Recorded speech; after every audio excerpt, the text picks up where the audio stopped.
बर्बाद हो गया, मैं बर्बाद हो गया। कौन हो तुम? कहो क्या बात है? मगर तुम इतने घबराए हुए क्यों हो? बात ही ऐसी है, मेरी जिंदगी का सवाल है दीवान जी। जरा विस्तार से बताओ, शायद मैं तुम्हारी कुछ सहायता कर सकूं। इसलिए तो मैं आपके पास आया हूँ, आप ही मुझे बचा सकते हैं। वो ठीक है, लेकिन मुझे बात तो बताओ, मैं अपनी तरफ से तुम्हें बचाने की कोशिश करूंगा। दीवान जी, वो कुछ महीने पहले एक फकीर ने बादशाह साहब को एक तोता दिया था। तोता? हाँ, तोता। महाराज ने वो तोता मुझे दिया और हुक्म दिया कि अगर उन्हें मालूम हुआ कि तोता मर गया है तो वो मुझे सजाए मौत दे देंगे। हाँ दीवान जी, मैंने हर तरह उस तोते का ख्याल रखा, लेकिन आज सुबह मैंने देखा कि वो तोता अपने पिंजरे में मरा पड़ा है। बस इतनी सी बात है? घबराओ नहीं, मैं सब संभाल लूंगा। तुम इत्मीनान से अपने घर जाओ।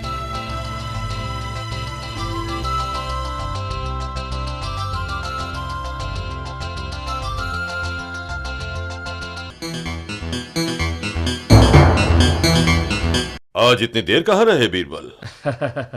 ये गुलाम एक तोते के दर्शन करने चला गया। तोते के दर्शन? हाँ महाबली, आपको याद होगा एक फकीर ने आपको एक तोता भेंट किया था, जिसे आपने अपने एक कृपा पात्र सेवक को दे दिया था। हाँ, याद है। महाबली, वो तोता सचमुच में एक पवित्र आत्मा है। क्या तुम्हें कैसे मालूम हुआ? अभी जब मैं उसे देखने गया तो पाया कि वो आकाश की ओर मुंह किए धरती पर लेटा है। वो अपनी आंखें बंद किए ध्यान मग्न है। क्या सचमुच ऐसा है? हाँ महाराज। और अगर ऐसा है तो हम भी उसे चलकर देखना चाहेंगे। शौक से चलिए महाबली। बीरबल, इसमें कोई शक नहीं कि तुम अक्लमंद हो, लेकिन कभी कभी इंसान को अपनी हद में रहना चाहिए। मुझे नजर आ रहा है बीरबल कि ये तोता मरा हुआ है। क्या तुम मुझे बेवकूफ समझते हो कि मैं तुम्हारी बातों पर यकीन कर लूंगा? बहाने बनाने की तुम्हें क्या जरूरत आ पड़ी? किसी की जान बचाने के लिए मुझे ये नाटक करना पड़ा। किसी की जान बचाने के लिए? जी महाबली, वो घड़ी याद कीजिए जिस समय आपने ये तोता अली को दिया था। अली, लो ये तोता हम तुम्हें दे। जी हुजूर। और सुनो, ये तोता मरना नहीं चाहिए, और अगर हमें किसी से ये खबर मिली कि तोता मर गया है तो समझ लो कि वो जिंदगी का आखिरी दिन होगा। हुजूर। तुम जा सकते हो। जी हुजूर। अब आप ही बताएं हुजूर। बीरबल, अपनी अक्लमंदी से तुमने एक बार फिर किसी बेगुनाह की जिंदगी बचा ली। हम बहुत खुश हुए बीरबल। महाबली की जय हो।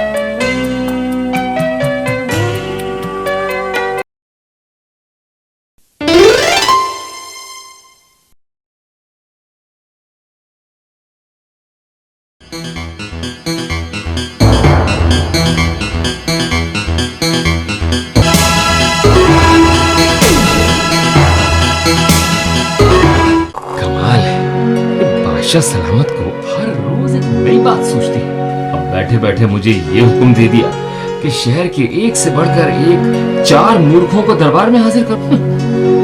इतनी देर से मैं नगर का भ्रमण कर रहा हूँ, अब तक मुझे एक भी मूर्ख नजर नहीं आया।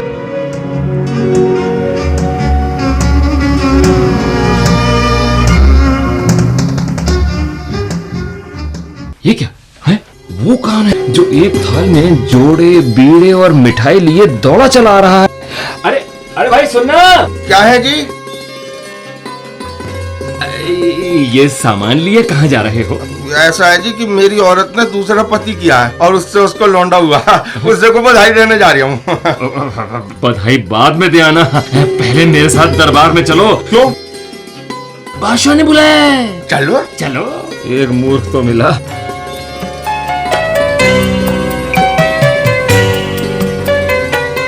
अरे वाह, वो भी मिल गया जो घास का गट्ठर सिर पर रखे घोड़ी पर बैठकर इधर ही चला आ रहा है। अरे भाई सुनो, ये घास का गट्ठर सिर पर क्यों धरे हो? क्योंकि मेरी घोड़ी गर्भिणी है। भी गर्भिणी है? ये तुम भी मेरे साथ दरबार में चलो, बादशाह सलामत तुमसे मिलना चाहते हैं। मुझसे? हाँ। चलो आओ, चलो आ जाओ।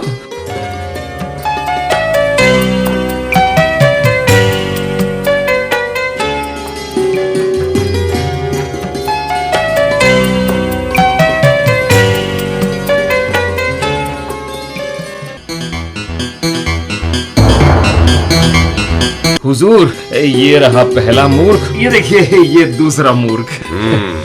लेकिन ये तो सिर्फ 2 हुए बीरबल, बाकी के 2 कहाँ? हुजूर, तीसरे मूर्ख आप हैं जो ऐसे मूर्खों को इकट्ठा करते हैं। क्या? हाँ जी। और चौथा? चौथा मैं हूँ जो उन्हें ढूंढ के लाता हूँ।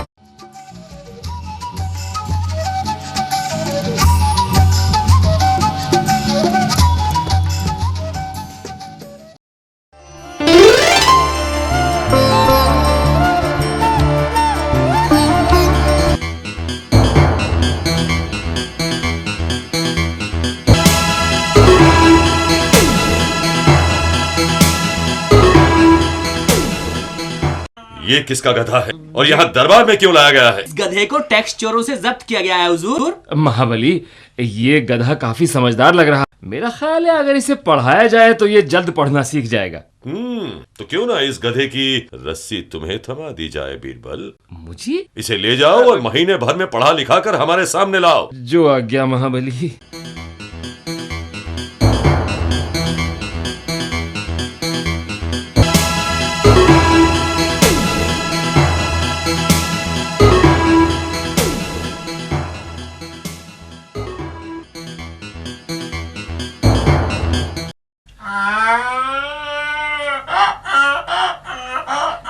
बहुत खूब बीरबल, हम मान गए। तुम्हारे गधे ने तो एक एक करके पोथी के सभी पन्ने पलट डाले। ये आपकी कृपा है महाराज। ये सब सीखा कैसे बीरबल? तुमने ये चमत्कार कैसे किया? महाबली, पहले दिन मैंने मुट्ठी भर घास पोथी की जिल्द और पहले पन्ने के नीचे रख दी। दूसरे दिन घास दूसरे पन्ने पर रख दी और पोथी बंद कर दी। गधे ने उसे खोलकर घास खा ली। फिर रोज इसी तरह से आगे के पन्ने पलटने लगा। जहाँ घास नहीं मिलती ये वहीं गुस्से से रेंकने लगता। हाय वाह बीरबल, बहुत खूब।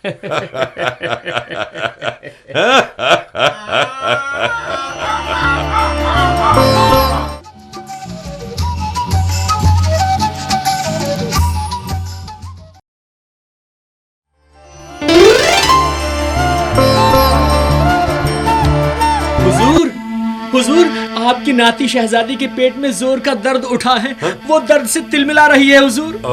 कहाँ है हमारी शहजादी? शाही महल में है हुजूर।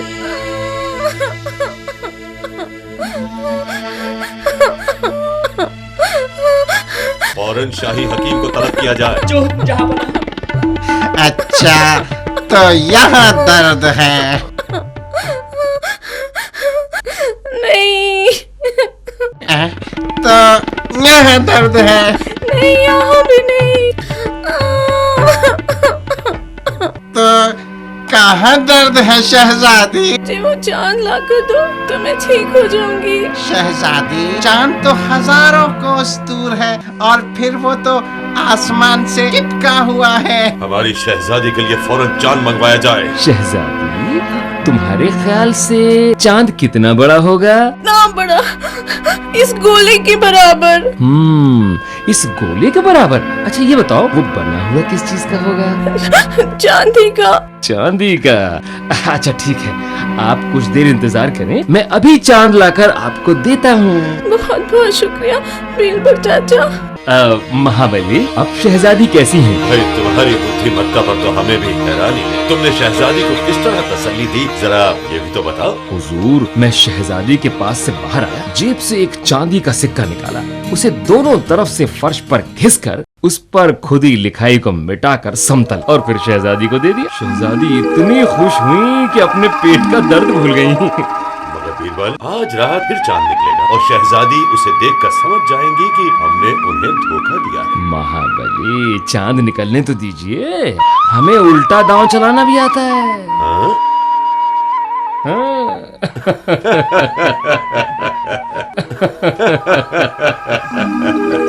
शहजादी, अब तबीयत कैसी है हमारी बच्ची? अच्छे हो नाना अब्बा। शहजादी, तुम तो कहती हो कि चांद तुम्हारे पास है, तो देखो ये आसमान में चांद कैसा है। अरे आपको इतना भी पता नहीं, जब एक चांद गिरता है तो दूसरा निकल आता है। ये नया चांद निकल रहा है चाचा।